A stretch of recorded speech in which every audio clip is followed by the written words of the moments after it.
समय भी हो, क्यों नहीं समय बाबूजी और माई अपने बिटिया का विदाई कर ले। बाबूजी वो समय का बिटिया अपने पापा से जुदा होता तो सवाल करतिया कि पापा हो, कैसे कहतिया, अरे कवने का सुरवा कठोर,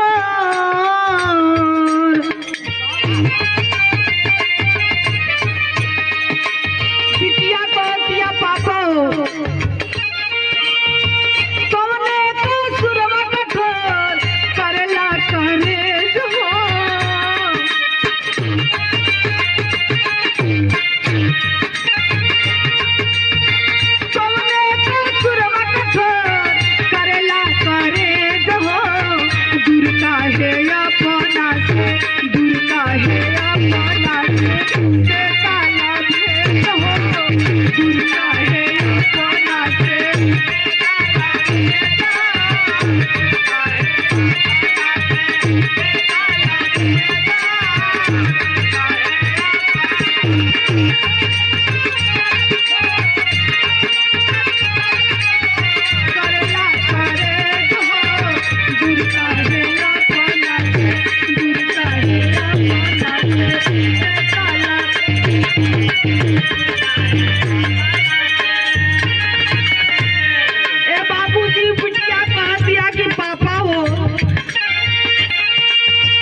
लक्ष्मी हो,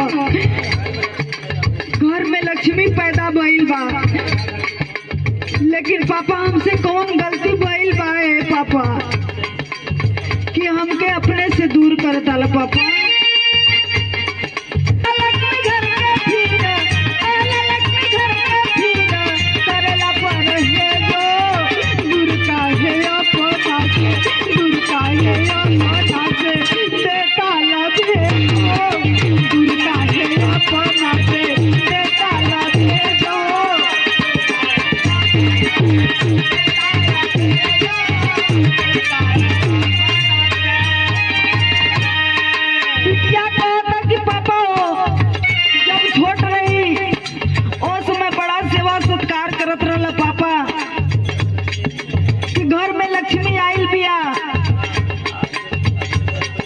आज अपने पैर पे खड़ा हुई पापा तो दूसरे का हाथ थमावत हुआ।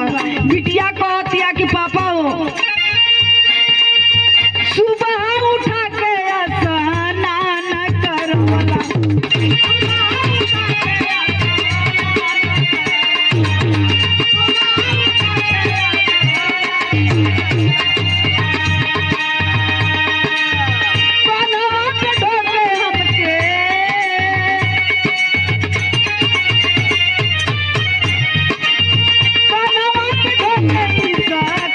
पहुंचवला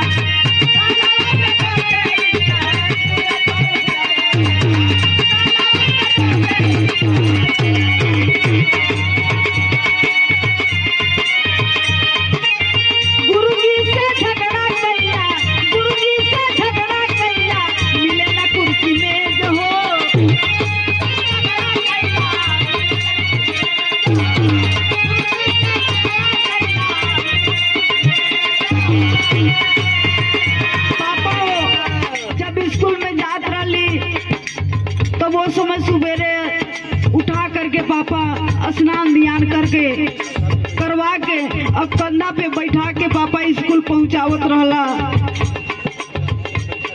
जब बैठे खातिर स्कूल में कुर्सी या मेज ना मिलत रहला तो गुरुजी से झगड़ा भी कर देत रहला पापा। लेकिन कहना बा कैसे,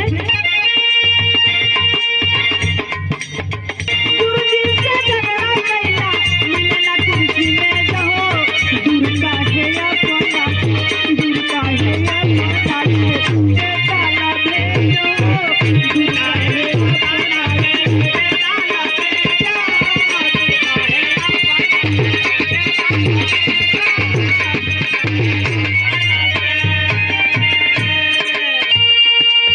दूसरा के हाथ पापा दिहला थमाई।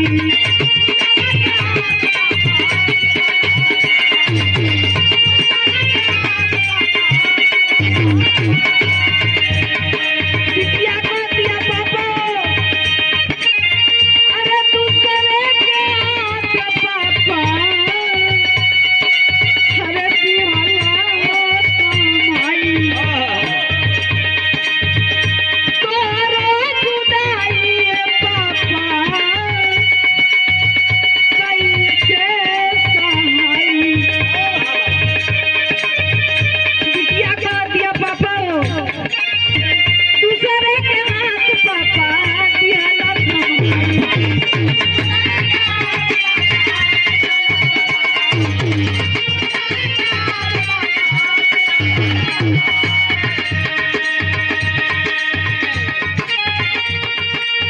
तोरे जुदाई पापा कैसे सहाई।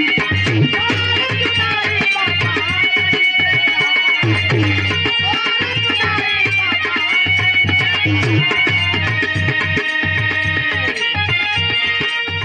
कैके तेरे जवाब पे पाता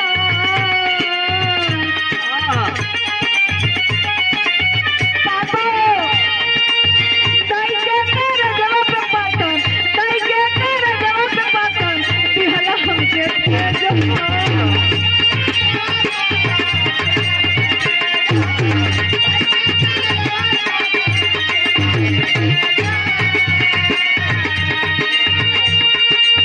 कैके तेरे जवाब पे पाता, कैके तेरे जवाब पे पाता दिहला हमके तेजो।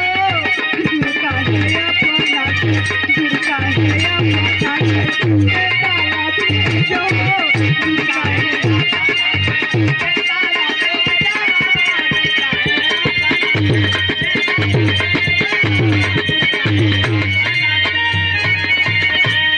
ए बाबूजी,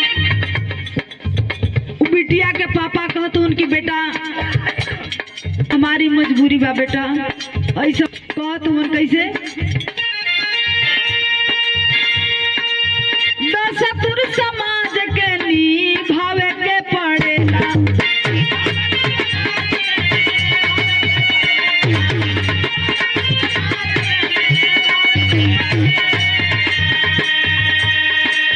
भाग्यशाली होला कन्यादान जे करेला।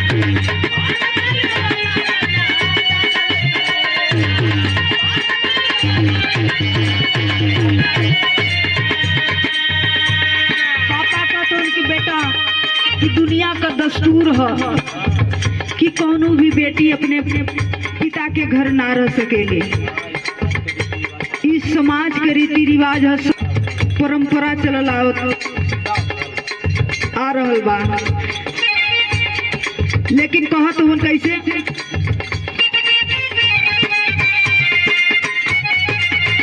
बाबू समझावत हुन कि बेटा रीति रिवाज न रहा, रीति रिवाज न रहा, रखती सहेज हो।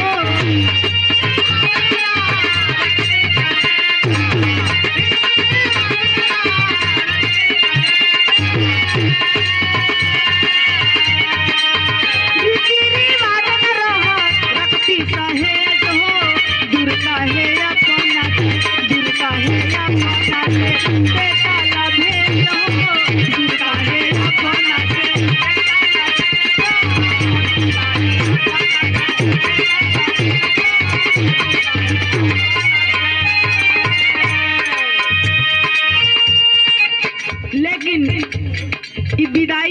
आखिरी कड़ी में कहना बा